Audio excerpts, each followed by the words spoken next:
내게 갚으리라는 하나님의 100% 오르신 심판에 대해서 생각을 해보겠습니다. 내게 갚으리라. 첫째는 이 손이 아닌 마음을 돌이켜야 합니다.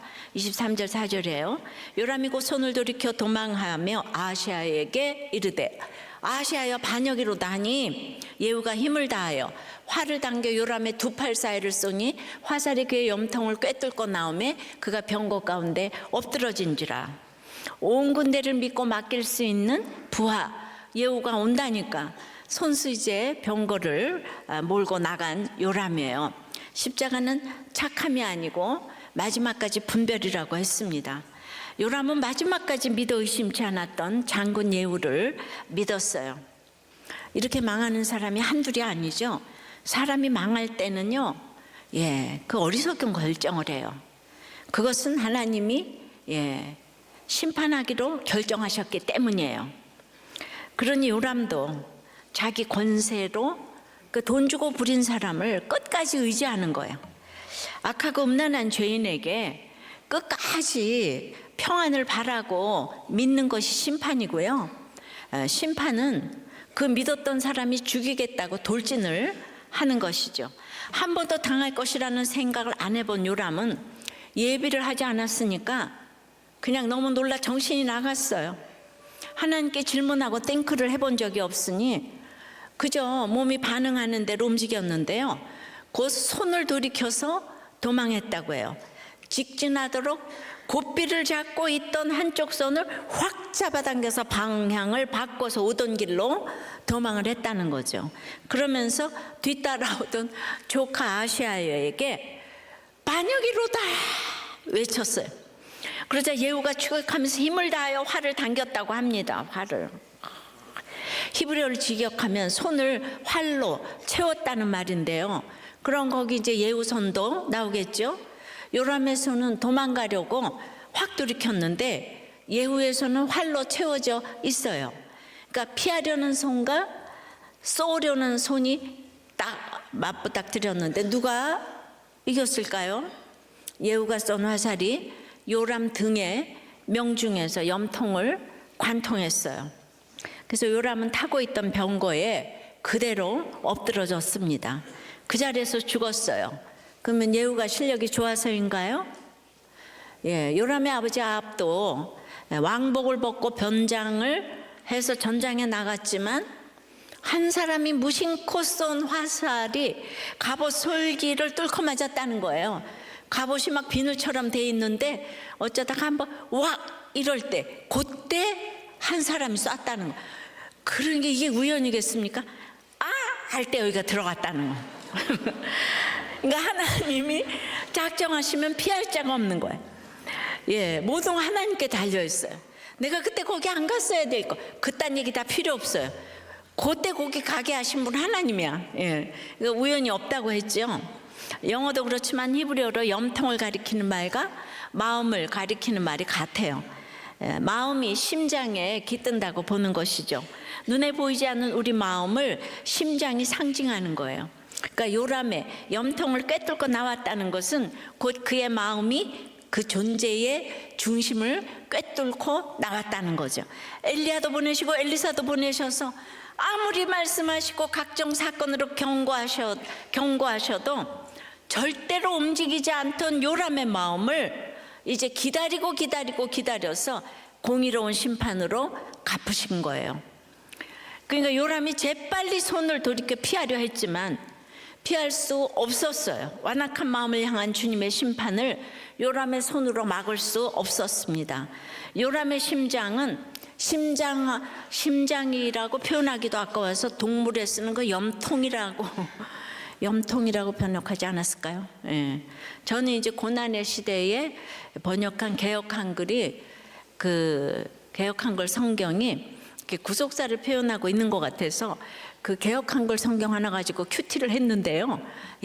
그래요. 근데 개역 한글만 이제 염통, 개역 개정을 이거 따라서 하는 거니까. 근데 다른 성경 보면 다 가슴, 마음 뭐 이렇게 표현을 했어요. 근데 개역 한글을 왜 안 쓰나 몰라. 이것이 알고 싶어요. 전 힘이 없어가지고. 그래서 이제 그러니까 이렇게 손으로 각종 방법을 하다가 마음을 돌이키는 거는 우리 한 집사님도 아내가 암 발병 3년이 지나니까 그 폐해까지 전이 되니까 목숨 앞에서 다른 것은 할 것이 아무것도 없게 되니까 구원의 문제에 맞닥뜨렸다는 거예요. 그래서 그때 내 인생의 우선순위를 돌아보고 하나님께 매달리고 살려달라고. 이제 손으로 안 되니까 그때 마음을 돌이키게 된 거예요. 마음을 돌이키니까 이제 팔복 말씀이 처음부터 끝까지 다 풀어주시는 것 같다고. 그때부터 이제 말씀이 들리는 거죠. 그런데 우리는 갑자기 큰 문제가 생겼을 때 다 도망가려고 그래요. 예. 그러니까 대비하던 문제가 아니니까 예상치 못한 문제가 오면 우리가 피하고 싶잖아요. 그죠? 예. 의식하지 않아도 자동적으로 나오는 반응이 바로 이 방어 기제죠. 예. 그래서 이 모든 생각과 감정을 억눌러서 아무렇지도 않은 척을 하죠. 예. 부정하고 외면하고, 그다음에 다른 사람 탓으로 돌리고, 합리적인 이유를 대고, 똑똑한 사람들일수록 괜찮아 보이는 사람이나 무리와 동일시하거나 이런 여러 가지 심리적인 전략으로 문제를 피하려고 하는 거예요. 요람이 손을 돌이켜 도망하는 것과 같은 거예요. 아니에요. 그건 아니고 네가 뭘 알아? 요람이 자기 신하의 손을 의지하기도 했고 모압의 손을 두려워한 적도 있고 자기의 손을 돌이키기도 하지만 여호와의 손을 생각한 적이 없어요. 여호와의 손이 엘리사 선지자 위에 임하여 구원의 역사를 일으키시는데도 이스라엘을 다스리는 왕이 하나님의 손을 믿지를 않아요. 엘리사가 하나님의 말씀을 아무리 전해도 자기와는 상관이 없는 소리라고 여기면서 듣지 않아요. 눈앞에 어른거리는 사람들의 손 좀 보지 말고 자기 손으로 하늘을 가리려고 용쓰지 말고 말씀을 들으면 될 텐데 하나님의 손을 붙잡으면 저절로 마음이 돌이켜져서 회개하게 될 텐데 그렇게 하지 않네요. 그 결과는 하나님이 갚으시는 심판이에요. 그 후에는 더 이상 기회가 오지 않아요. 성경 전체에서 하나님이 우리에게 하시는 말씀은 한마디로 회개하고 구원받으라. 예, 이게 참 심플한 건데 온갖 방어 기제로 그 회개를 피합니다. 그리고는요 평안 외치지만 속으로 불안하지 않아요. 예, 그러면은 똑똑한 그 머리로 스펙으로 무서운 열심으로 종교적인 행위와 도덕적인 행위를 합니다. 예배도 봉사도 큐티도 섬김도 그 자체가 내가 좋아서 하나님의 은혜에 감사해서 해야 되는데 내 불안과 두려움 때문에 하니까 자꾸 안 하는 사람 정죄하고 비판하고 비교가 되고 생색이 나고 그리고 이제 전공이 판단인 거예요. 예. 내가 진짜 감사하면 어떤 경우를 봐도 판단이 안 나오는데 그런데 하나님이 화살로 갚으시는 목표물은 손이 아닌 염통이에요. 즉 마음이에요. 행위가 문제가 아니라 중심이 문제인데 우리가 아무리 방어 기제나 열심을 작동시켜도 우리 중심이 마음이 방향 전환을 하지 않으면 이제 심판의 화살을 맞을 수밖에 없는 거예요. 따라서 우리는 손이 아닌 마음을 돌이켜야 되는데요. 눈에 보이는 것이 이래 행위밖에 없잖아요. 그러니까 끝없이 행위의 옳고 그름을 따지게 되는 거예요. 똑똑할수록 행위를 따지는 거예요. 높은 자리에 올라갈수록 행위를 따지게 되는 거예요. 구원을 기준으로 질문하고 생각을 해야 되는데 성경에 기록된 말씀을 내가 회개하라고 내 마음 좀 돌이키라고 지금 나에게 주신 하나님의 말씀으로 들어야 하는데 그래야 심판이 아닌 구원으로 갚으시는 복된 인생이 될 것인데 이게 안 되네요. 적용 질문이에요. 갑자기 당한 반역의 사건이 있습니까? 문제를 가리려고 손만 분주하게 움직이고 있는 일은 무엇이에요? 그래서 마음을 돌이켜 회개하라 이 말에 어떻게 반응합니까?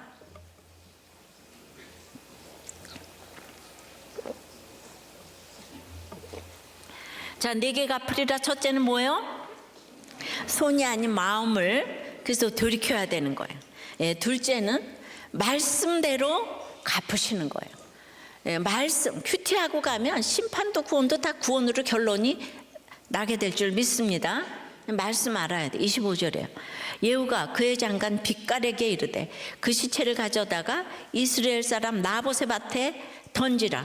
내가 기억하려니와 이전에 너와 내가 함께 타고 그의 아버지 아합을 쫓았을 때에 여호와께서 이같이 그의 일을 예언하셨느니라. 요람의 죽음으로 예후의 반역은 성공하며 혁명이 됩니다. 잠시 동안 북이스라엘의 왕이 2명이었잖아요. 예후하고 요람하고. 이제 예후만 유일한 왕으로 남습니다. 지도자를 세우시는 것은 하나님이세요. 백성의 수준대로 세워지는 거예요. 백성이 그래도 하나님 많이 기다려주시는데 백성이 악하면 바가지로 고생 좀 해봐라.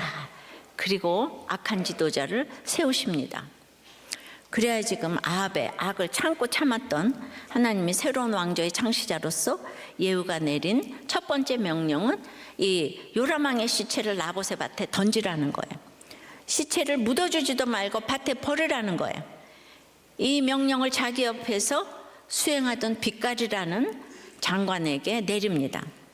예후는 그에게 자네 기억하지? 그때 우리가 같이 병거 타고 아합을 따라 여기 왔었잖아. 그때 여호와께서 예언하신 말씀 말이야. 이러는 거예요. 그런데 빗갈만 좋았는지 당연히 기억을 못해요.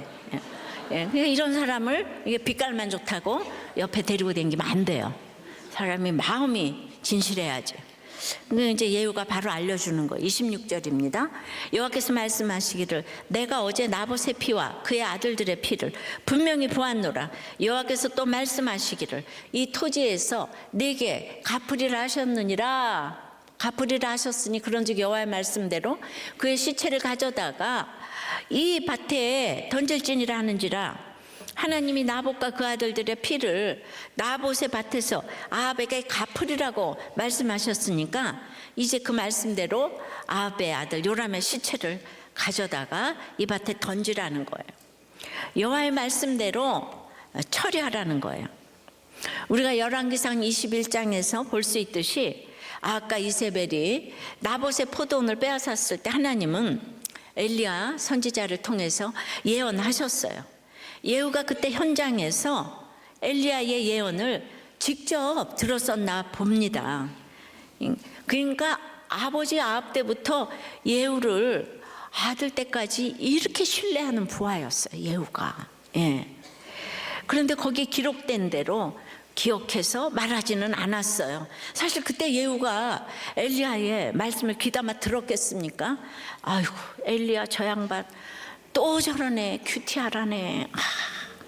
구속사 타령하시네. 그랬겠죠 뭐. 그러니까 저도 우리 사역자 모임에도 그냥 날마다 이제 모임을 해요. 제가 모임하는. 그러면 이제 속으로는 야 집에 좀 보내주면 좀 좋아. 무슨 나눔이야. 이러면서도 너무 그럴듯한 얼굴을 하고 있으니까. 아합도 속고 요람도 속고 저도 이렇게 속았겠죠. 사실의 말씀이 안 들리면 쓸데없이 이렇게 나눔을 해 이런 얘기를 할 수 있죠. 그런데 엘리사가 보낸 청년 선지자가 기름을 부으면서 말씀을 전해줬잖아요.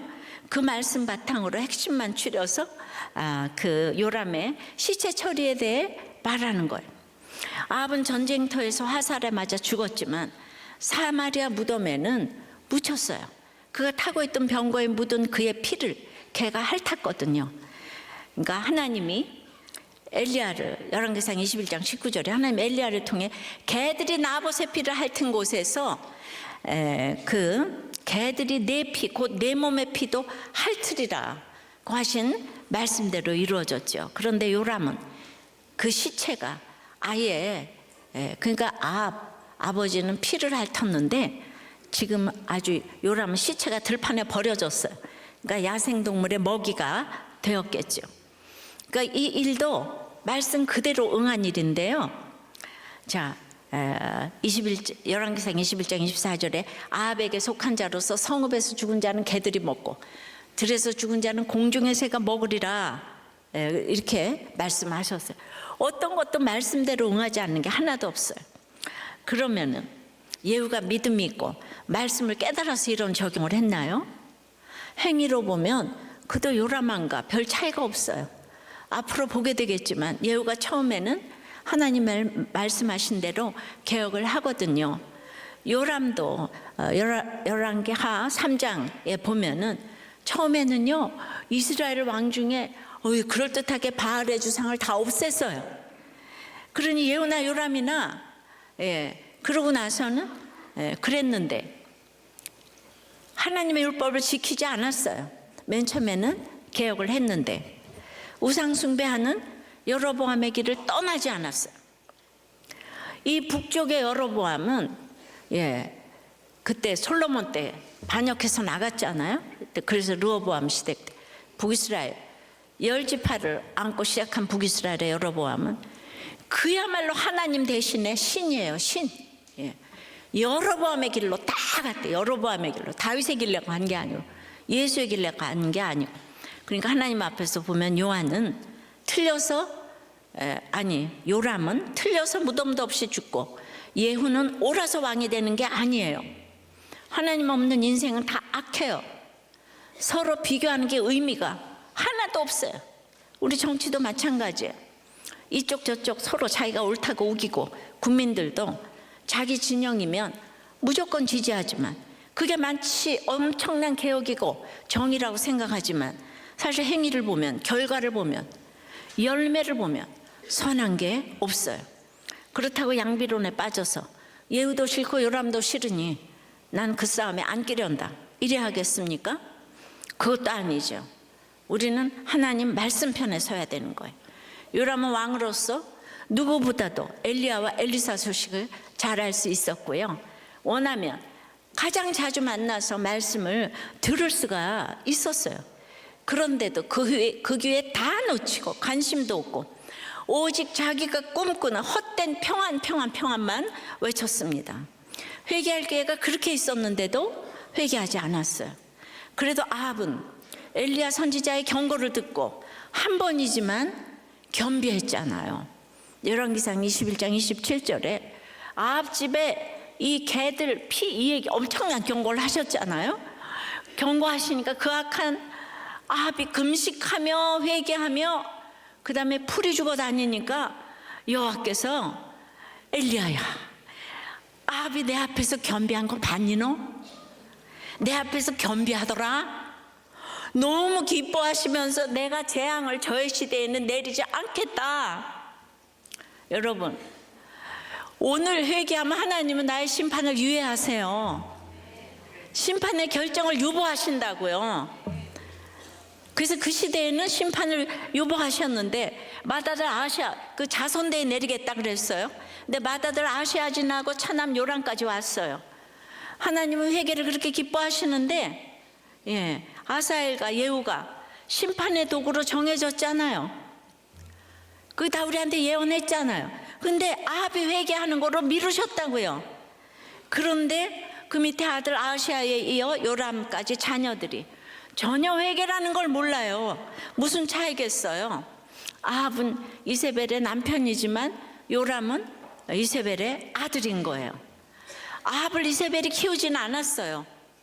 그러니까 아합은요 그래도 부끄러운 회개라도 했는데 요람은 이방 여인 바알도 엣바알 왕의 딸 이세벨에게서 나서 이세벨 손에 자랐어요. 불신결혼이 이렇게 무서운 거예요. 불신결혼은 안 되는 거예요. 그럼 여러분들은 아니 있어야죠. 이게 이제 주제가잖아요. 그러니까 없어요. 없는데 데려와서 세례받게 하고 가서 양육까지 받고 첫 번 양육 띵크 양육 받고 목장 가면 불신자 떼줄게요. 불신자. 그래서 우리는 전도해야 돼요. 불신결혼은 안 된다는 이 복음적인 명령의 정반대편에 서 있는 게 뭘까요? 이혼과 낙태와 자살이에요. 불신결혼이 안 되는 이유는 그게 하나님의 명령이기 때문이에요. 하나님이 창조하신 생명과 질서를 지키는 일이에요. 그러나 이혼과 낙태와 자살은 하나님이 창조하신 생명과 질서도 인간 마음대로 내 마음대로 할 수 있다는 권리 주장이에요. 모든 사람이 죄를 범하였다고 하시는데 이 악하고 음란한 것밖에 없는 인간에게 권리가 있다고. 계속 인권이 왕노릇하는 거예요. 그러니까 완전히 옳은 방향에서 다른 방향으로 가는 거예요. 인권이 왕노릇하니까. 이렇게 말씀과 반대되는 쪽에 서면 정말 안 되는 거예요. 느헤미야가 예루살렘에 무너진 성벽을 중수하면서 백성의 삶에서 그렇게 중수하려고 했던 게 뭐죠? 마지막에 신결혼이에요. 온갖 욕과 공격을 받으면서 불신결혼 막으려고 정말 도시락 싸가지고 쫓아다녔어요. 그래서 하나님께 뭐라고 기도하는지 아세요? 마지막 13장에서 나를 기억하소서. 마지막 절에서도 내 하나님이여 나를 기억하사 복을 주옵소서 기도합니다. 그러니까 하나님이 알아주시면 되는 거예요. 욥도 자기는 자기 길을 모르지만 내가 가는 길을 주가 아시나니 그러잖아요. 주님이 우리 수고를 아세요. 가정 중수하려고 애쓰는 적용을 아십니다. 나라를 위해 날마다 부르짖어 기도하는 수고를 아세요. 기억하세요. 그래서 하나님이 정말 저를 기억해 주시기를 바라고요. 주께서 우리들 교회를 기억하사 복을 주시기를 간절히 기도합니다. 말씀을 무시하고 말씀 없이 산 요람에게는 심판의 말씀대로 갚으셨어요. 그야말로 미친 듯이 강한 예후의 손에 망하게 하셨어요. 말씀대로 된 일이에요. 그러나 세상의 비난 다 받으면서도 하나님의 말씀대로 행하려고 불철주야 뛰어다닌 느헤미야는 하나님이 축복의 말씀으로 갚으신 줄 믿습니다. 우리가 다 이런 복을 받기를 축복합니다.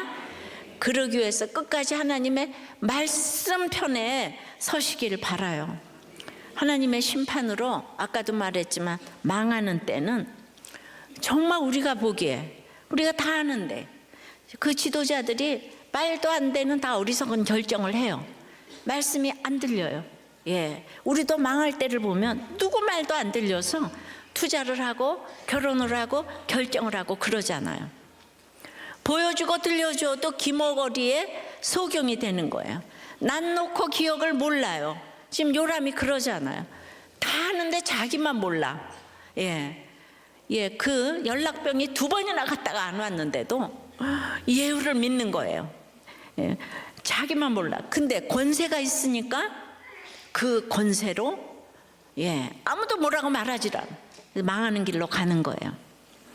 백성의 악도 때가 차서 심판의 때가 무르익어서 이제 도저히 안 되겠으니까 고생 좀 해보고 돌아오게 하시려고 악한 자를 뽑게 되는 거죠. 악한 날에 악한 자를 붙이시고는 지도자뿐만이 아니라 백성들에게도 해당되는 얘기예요. 그러니까 그 시대에 악해서 가치관이 다 그렇게. 그러니까 우리가 가난한 나라는 예수 믿기가 쉽잖아요, 그죠? 그러니까 이제 뭔가 목적이 있으니까 잘 먹고 잘 사는 나라는 정말 그 예수님이 멀리 가셨어요. 적용 질문이에요. 내 인생의 주님이 말씀대로 갚으신 일은 무엇입니까? 그것이 무엇이든 내 인생의 결론임이 인정이 됩니까? 나는 지금 말씀 편에 서 있습니까? 하나님을 떠난 인권 편에 서 있습니까?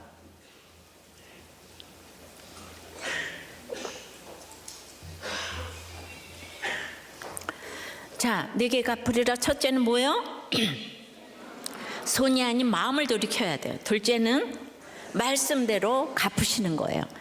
그러니까 심판을 면하라고 이 길을 가르쳐 주는 거예요. 세 번째는 남김없이 갚으세요. 그 심판을 홀이라도 남김없이 이제 참고 참아서 이 심판의 때가 온 거예요. 27절입니다. 유다의 왕 아시아가 이를 보고 정원의 정작길로 도망하니 예후가 그 뒤를 쫓아가며 이르되 그도 병거 가운데서 죽이라 하며 이블로암 가까운 구르 비탈에서 치니 그가 무기떡까지 도망하여 거기서 죽은지라. 이 아시아는 삼촌 요람이 오라면 오고 가라면 가는 아주 착한 아시아예요. 아시아가 마지막으로 등장하는데요, 착한 게 악한 것이죠. 아무리 요람의 조카라도 이 다윗의 후손이에요. 남유다의 왕이에요. 근데 정말 아시아는 가족 신화, 가족 우상에 꽉 사로잡혔어요. 자기 인생은 온데간데 없어요. 그저 가족 외치다가 가족 따라서 죽어요. 외할머니 이세벨과 어머니 아달랴가 아시아 인생을 완전히 망쳐놓았어요. 디모데는 외할머니 로이스와 어머니 유니게가 믿음으로 키워서 사도 바울의 제자가 됐잖아요. 아시아는 디모데와 정반대예요. 가정에서부터 말씀으로 양육하는 게 이렇게 중요합니다. 삼촌이 화살 하나에 심장이 뚫려서 죽는 것을 본 아시아는 황급히 병거를 돌려 정원의 정작길로 도망을 합니다. 여러분, 도망을 가도 어떻게 그런 이름의 길로 도망을 가는지. 정원의 길이래요. 정원의 저 푸른 초원 위에 그림 같은 정자 짓고, 그 푸른 초원 위에 있는 우리 집, 우리 가족, 우리 집안, 이것만 따라간다는 것을 상징적으로 보여준다고 생각해요. 우연이 아닙니다. 가정은 교회만큼 귀한 것이에요. 하나님이 세우셨기 때문이에요. 하지만 가정의 존재 목적은 구원 이상도 이하도 아니에요. 가정 자체가 구원 이상의 목적이 되면 그것 또한 우상입니다. 그래서 가정마다 문제가 있는 것이 아무 문제가 없는 것보다 훨씬 복이에요. 그래야 그 가정 위에 있는 구원을 보게 되기 때문이죠. 그런데 가정 자체가 천당이 되면 진짜 천국을 바라지 않아요. 그래서 그게 좋은 게 아니에요. 진짜 행복한 가정은 문제와 갈등에 둘러싸여 있지만 하나님의 말씀이 있는 가정이에요. 서로 달라도 너무 다른 가족들이 그래도 하나님의 말씀을 듣고 말씀으로 하나 되고 통하는 가정이 진짜 행복한 가정인 거예요. 고난이 주제가 되고 성경이 교과서가 되고 성령이 스승이 되시는 가장 거룩한 가정이 가장 행복한 가정인 거예요. 정원의 정작길처럼 세상적인 행복만 찾으면 다 망하는 거예요. 일부에 기도하신 집사님도 재혼을 하는데 너무 혈기 많지만 믿음 좋은 집사하고 재혼을 했대요. 그런데 파킨슨 병이신데 일부에 막 떠듬하면서 기도하셨는데 기도 끝나고 박수 받은 건 처음인 것 같아. 기도 막 중간에 박수가 나오더라고. 기도인데. 오늘 여기 유아세례 간증도 청년부가 그렇게 다 그래도 이제 살아날 수 있는 건 목장 때문인 거예요. 공동체에서 선한 사람이 하나도 없어요. 근데 목장에서 이렇게 늘 말씀으로 갚아주시니까 말씀이 들어가니까 사락고 운동력이 있어서 관절과 골수아형을 찔러 쪼개는 거예요. 근데 목장에서 그 말씀을 넣어주는 거죠. 정원의 정작길로 도망하지만 예후를 떼어낼 수가 없어요. 오히려 그 길을 지날 때에 예후가 아시아도 병거 가운데서 죽이라 명령을 내려요. 북이스라엘 요람이 죽었는데 유다 왕 아시아가 왜 도망을 갑니까? 게다가 예후는 왜 또 그를 죽이려고 뒤를 쫓아가죠? 기왕에 칼을 뽑았으니 남유다 왕까지 다 죽이고 내가 그냥 내친 김에 이스라엘을 통일하자. 그런 예후의 개인적인 야심 때문이 아니에요.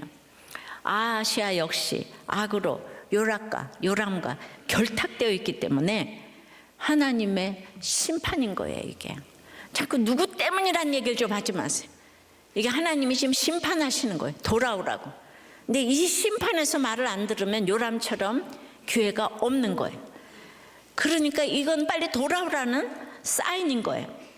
아시아는 다시 북쪽으로 방향을 바꿔서 이블로암 근처 구르비타를 지나는데 거기서 이제 공격을 당하는 거예요. 요람과 마찬가지로 화살에 맞았을 거예요. 겨우겨우 요새 도시인 무기또까지 도망하는데요. 근데 무기또는 남유다의 요새가 아닌 북이스라엘의 요새였어요.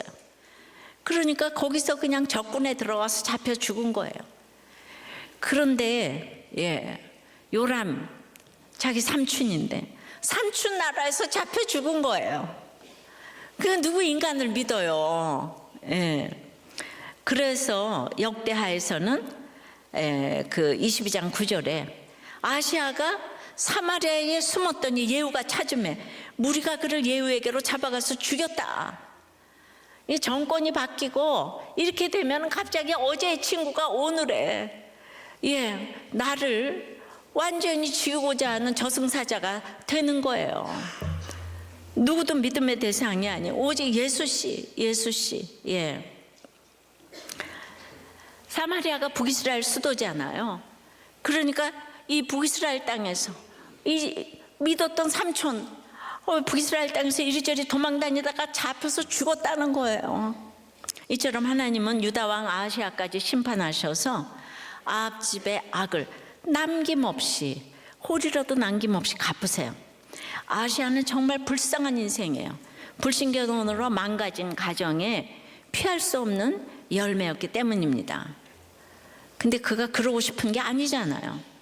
그저 태어난 대로 생긴 대로 자라난 대로 그냥 나름 착하고 의리 있게 산 것인데요. 근데 남김없이 갚으시는 심판의 대상이 되고 말았어요. 그런데 이것이 우리 모두의 모습이에요. 우리 스스로 악을 원해서 행하는 경우가 얼마나 되겠어요. 의도하지 않았는데 저지르고 보니까 악인 거예요. 왜 그렇습니까? 우리가 100% 죄인으로 태어나기 때문이죠. 그래서 인생이 슬퍼요. 소망이 없는 인생이에요. 근데 정치는 자꾸 헛된 희망을 주면서 자기들의 권력 잡으려고 하지만요. 우리는 그걸 다 알면서도 매번 속아요. 나를 도와줄 거다. 저기 북이스라엘 삼촌이 나를 도와줄 거다. 그냥 속고 후회하고 또 속고 후회하고 이번에는 도와줄 거야 나를. 또 그만큼 후회하고. 이게 정치인들만의 문제입니까? 속을 수밖에 없는 우리 자신의 악이 슬픈 거예요. 십자가 예수님 불쌍한 게 아니고 못을 받고 있는 내가 불쌍한 거예요. 내가. 다윗의 후손이 아합의 집 길로 간 결론이에요. 다윗의 후손이라고 저절로 구원되는 게 아니에요. 자신이 어떤 길을 선택하느냐, 이게 하나님의 길인가 아합 집의 길인가에 따라서 맞닥뜨리는 결론은 하늘과 땅 차이인 거예요. 여러분은 왜 그렇게 지역 감정에 몰입하시고 진영 논리에 그렇게 몰입하세요? 어떤 사람이 나를 도와줄 것 같아요? 사람은 100%. 근데 우리는 나를 도와줄 것 같은 사람을 자꾸 찍게 되는 거죠. 나를 도와주는 게 아니고 이 땅에 예수 구원 때문에 생각하는 그 한 사람을 봐야 되는데, 하지만 우리가 힘써 이뤄가는 것이 또한 구속사예요. 근데 구원은 전적인 은혜로 되는 거잖아요. 공로로 이뤄갈 수 없어요. 하나님의 은혜로 우리 구원의 값을 치러주시며 우리를 거룩하게 구원해 가시는 거예요. 하나님이 우리를 구원해 가시지만은 우리가 또 힘써 이루어가는 것이 구속사예요. 하나님과 사람이 구원을 두고 경쟁하는 게 아니에요. 서로 다른 지분이 있는 게 아니에요. 하나님 51%, 나는 49%. 그거는 성화될 때는 그렇게 가지만 구원이라는 건, 구속사는 100% 하나님이 써내려 가시는 것이지만 동시에 그러므로 100% 또 내가 써야 하는 거예요. 하나님이 알아서 다 해주실 테니까 난 아무것도 안 하고 가만히 있으면 돼. 이러면 우리는 구속사를 한 줄도 써내려 갈 수가 없어요. 하나님이 연약한 내 안에서 100% 역사하심을 믿고 내 100%를 하는 거예요. 그래서 사도 바울은 우리가 하나님과 함께 일하는 하나님의 동력자라고 하잖아요. 누구보다 은혜를 강조한 바울이 로마서 2장 6절 8절에서 이렇게 말합니다. 하나님께서 각 사람에게 그 행한 대로 보응하시되 참고 선을 행하여 영광과 존귀와 썩지 아니함을 구하는 자에게는 영생으로 하시고, 오직 강을 지어 진리를 따르지 아니하고 불의를 따르는 자에게는 진노와 분노로 하시리라. 여기서 보응하시되가 바로 갚으시되의 갚으시되입니다. 하나님이 갚으신다는 거예요. 어떻게 해요? 달리 갚으신대요. 참고 선을 행하여 영광과 존귀와 썩지 아니함을 구하는 자에게는 영생으로 갚으시고, 당을 지어 진리를 따르지 않고 불의를 따르는 자에게는 진노와 분노로 갚으신대요. 아합 집에 속한 후손은 남김없이 진노와 분노의 심판을 받아야 했기에 다윗의 후손 아하시아도 예후의 손에 죽었습니다. 말씀대로 갚으신 심판이에요. 하지만 들판에 버려진 요람과 달리 아하시아는 여러분 유다 왕의 묘실에 들어가는 거예요. 28절 9절. 그의 신복들이 그를 병거에 싣고 예루살렘에 이르러 다윗성에서 그들의 조상들과 함께 그의 묘실에 장사하니라. 아합의 아들 요람의 제11년에 아하시아가 유다 왕이 되어 썼더라. 예후가 아하시아의 시체는 예루살렘으로 보내줬어요. 그래서 그의 묘실에 장사됩니다. 다른 유다 왕들처럼 다윗성에 장사되기는 했지요. 아니 심판받아 마땅한 아하시아인데 뭘 잘했다고 죽은 후에 다윗성에서 그의 묘실에 장사되었을까요? 그에게 무슨 공로가 있어서 이랬을까요? 역대하 22장 9절에 딱 한 줄로 이렇게 기록되어 있어요. 그는 전심으로 여호와를 구하던 여호사밧의 아들이라. 이게 너무 눈물 나는 얘기 아니에요? 아하시아의 할아버지인 여호사밧은 아합 가문과 혼인하는 치명적인 실수를 저질렀지만 하나님은 그가 전심으로 여호와를 구한 것을 기억하셨어요. 그러니까 우리가 행위로 판단하면 안 되는 거예요. 그래서 그 할아버지 덕분에 손자 아하시아까지 은혜를 입은 것이죠. 그럼에도 열왕기 기자는 아하시아가 그의 묘실에 장사되었다는 걸 강조해요. 유다의 여느 왕들처럼 왕의 묘실에 들어가지 못했다는 뜻인 것 같아요. 근데 유다 최악의 왕이었던 므낫세도 왕의 묘실이 아니고 자기가 따로 만든 동산에 묻혔어요. 그의 아들 아몬도 악한 왕이었는데 자기 묘실에 묻혔다고 했어요. 그러니까 이 아하시아도 다윗성에 묻혔지만 마치 격리하듯 자기 묘실에 따로 장사된 거예요.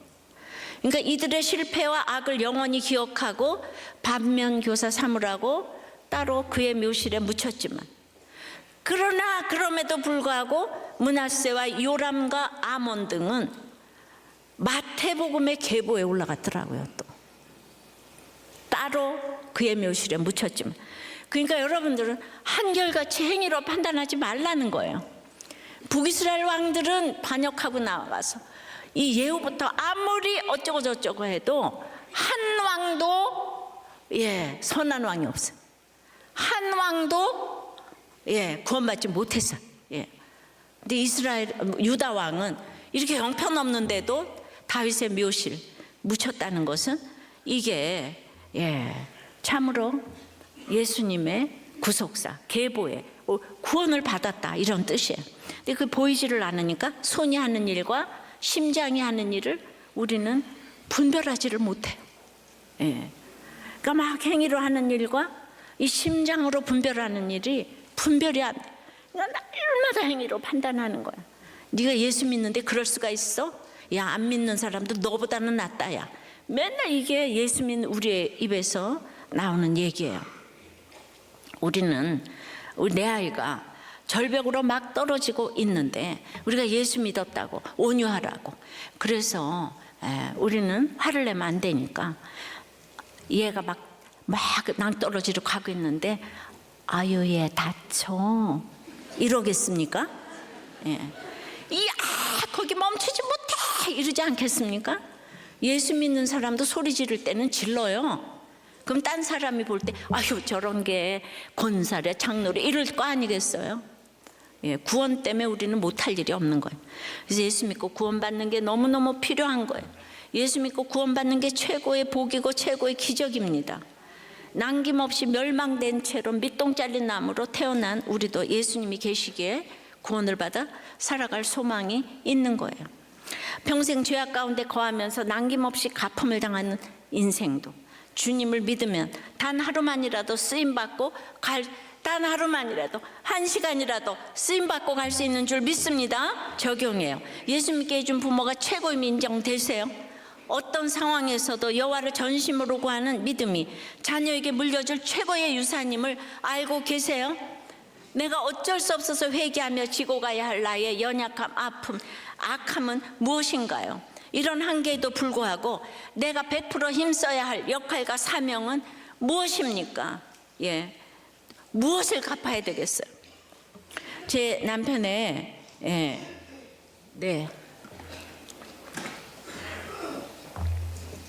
제 남편의 간증을 늘 합니다만 지난주 시간이 없어서 못한 얘기를 좀 하고자 해요. 남편은 요람이죠, 그죠? 심판으로 갚아주셔야 마땅한 인생이었어요. 그러나 심판의 경고를 받고 요람은 끝까지 손을 흔들고 자신을 의지했지만 남편은 글쎄 그 긴박한 시간에 회개를 했잖아요, 그죠? 예. 이 회개가 얼마나 위력적인지 제 남편을 보면 진짜 알 수가 있어요. 80년 그 당시 무작식 상팔자 한 자녀나 잘 기르자며 이 산부인과는 다들 가족계획 지정병원으로 온 나라가 낙태의 골몰을 하고 있던 때였어요. 그런데 장로님 아들이었던 남편은 괴로워한 것 같아요.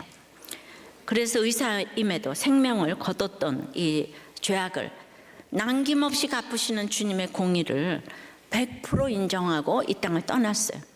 그날 병원에서 집으로 온 남편은 우리 병원에 다시 들어가지 못하고 집에서 하늘나라 갔어요. 그게 불과 45세예요. 참으로 밑동 잘린 나무 같은 인생임을 보여주었습니다. 자신이 하나님 앞에 설 수 없는 죄인인 것을 알기에 남편은 그날 하나님이 살려주셔도 감사하고 살려주시지 않아도 할 말이 없다며 진정한 회개를 했습니다. 근데 저를 그렇게 괴롭히다가 그날 그 짧은 시간에 제 남편이 영접도 안 하고 회개도 안 하고 회개한 사람의 변화를 보여주지 않았다면 저는 100% 1000% 이렇게 사명자로 살지 않았을 거예요. 근데 회개하니까 심판이 유예됐어요. 아무리 죽기 직전이라도 주여 한마디만 해도 회개인 줄 믿습니다. 그래서 수많은 사람이 남편의 간증으로 주님을 만났어요. 이제 큐티를 하면서 그때부터 이제 제 인생의 고뇌가 시작이 됐어요. 그 회개한 남편의 죄는 어떡하나? 그 낙태의 죄는 어떡하는 거야? 그 생명들은 어떻게 해야 되는 거야? 이런 죄책감이 늘 마음 한켠에 생기기 시작하면서 여러분, 부부는 한 몸이잖아요. 남편의 죄는 아내의 죄이기도 하잖아요. 그런데 오늘 내게 갚으리라 하시잖아요. 내게 갚으리라. 제가 갚아야 하는데 그런데 진짜 적용이 쉽지가 않은 거예요. 그러니까 모든 사람이 아는데 나만 지금 손으로 하늘을 가리고 있는 거야. 그렇게 해서 맨날 회개를 하는데 너 죄값은 어떻게 할 건데? 불어 잊어먹고 싶은 거죠. 이세벨 한 사람의 악이 북이스라엘과 남유다 온 땅을 악에 물들인 것처럼 지금 이 나라가 창조 질서를 파괴하려 하고 생명을 경시하는 인본주의 악으로 가득 차 있어요. 엘리사가 나라가 당할 모든 악 때문에 울었는데 그러면서 정말 이 나라의 닥칠 악을 생각하면 눈물을 안 흘릴 수가 없어요. 시대의 악한 물결은 거침없이 몰려들어서 결혼은 안 하고 결혼해도 아이를 낳지 않고 아이 생기면 죄책감도 없이 낙태하고 이혼은 너무 쉽게 하고 이 악을 하나님이 그야말로 말씀대로 남김없이 갚으셔서 우리나라 출산율이 세계 최저가 되었다고 생각을 해요. 나라가 없으면 예배를 드릴 수가 없는데 뚜렷한 답도 보이지 않으니 울며 기도할 수밖에 없는데요. 저의 이런 배경으로 우리가 오랫동안 매주 차별금지법, 창조질서를 어지럽히는 악법, 낙태 문제 등에 대해서 정말 제가 눈물로 기도하고 왔어요. 그런데 오늘 구원을 위해 우리가 할 일을 100% 해야 한다고 하시잖아요. 우리가 가정중수가 목적이죠. 영적으로는 QTM이 말씀으로 질문하고 생각하는 운동인 Question, Think, Movement 운동을 벌이고 있어요. 근데 이제 사회적으로 정말 우리가 실천을 해야 되는 그 일을 좀 해야 되지 않나. 원치 않는 임신이라도 잉태된 아이는 하나님이 창조하신 생명이기 때문에 한 사람이라도 버리지 않고 키워낼 수 있도록 돕고자 하는데요. 한 사람 무슨 복지재단 이런 걸 좀 만들어야 되지 않을까. 그런 아기 부모 운동이 일어나기를 소원하는데요. 내가 입으로만 맨날 설교하고 제가 맨날 속에 죄의식을 가지고 있으면서, 그래서 이제 저부터 손이 아닌 심장을 돌이키는 적용을 하려고 해요. 남편의 회개를 받으시고 저의 회개를 받으시고 우리 가족들의 회개도 받으셔서 모두 이 회개에 동참하여서 저와 제 가족은 이제 이 생명 사역을 위해 제 남편이 남기고 간 한 44년 동안 가지고 있었고, 그 다음에 36년간 간증에 등장한 저희 병원 건물을 정말 너무 늦은 감이 있지만 이 교회에 헌납하고자 합니다. 제가 병원 개업하기 전부터 저는 전도할 수 있는 이 영혼권 한 병원 되게 해달라고 100일 금식 기도를 하고 병원 개업을 했는데, 주님은 정말 오래전에 40몇 년 전에 그 기도를 신실하게 응답해 주셔서 이렇게 갚게 하십니다. 정말 내가 부족해도 사람들에게 줄 것만 있게 하시고 하나님께 드릴 것만 있게 해주셔서 감사해요. 그것이 죄책감의 장소였지만 하루 만에 이렇게 말씀하셨다라고 말씀대로 갚으시는 회개의 장소가 된 그 건물이고요. 제 영혼 구원 사역의 뿌리를 내리기 시작한 그 건물이고, 또 목요일마다 3층에서 큐티 모임이 시작됐던 그 건물이고요. 남편이 천국 간 이후 제가 사역에 집중할 수 있도록 저의 가정을 위해 까마귀가 되었던 그 건물을 이제 이 땅에서 버려지고 죽어가는 어린 생명들과 부모들을 위해 주님께 남김없이 온전히 드리기를 소원합니다. 그냥 시작이 반이라고 하니까 제가 이제 선포부터 해요. 이것이 인본주의에 물들어 완악해진 우리 마음을 주님께로 생명으로 돌이키게 하는 회개 운동이 되고 부흥의 물결로 이어지는 마중물이 되기를 소원합니다. 여러분도 함께 이 운동을 위해 기도해 주시고 동참해 주시기를 바랍니다. 말씀 맺어요. 오늘 내게 갚으리라를 깨닫게 하시고 신앙 고백으로 드린 저희들의 헌금을 받아주시고 하나님께 드릴 것만 있고 사람들에게 줄 것만 있게 하여 주시옵소서. 이 심판의 가치관으로 마지막이라고 생각하고 저희들의 사업과 회사와 공부와 프로젝트와 아이디어에 기름을 부어 주시옵소서. 예수 그리스도 이름으로 기도드리옵나이다. 아멘.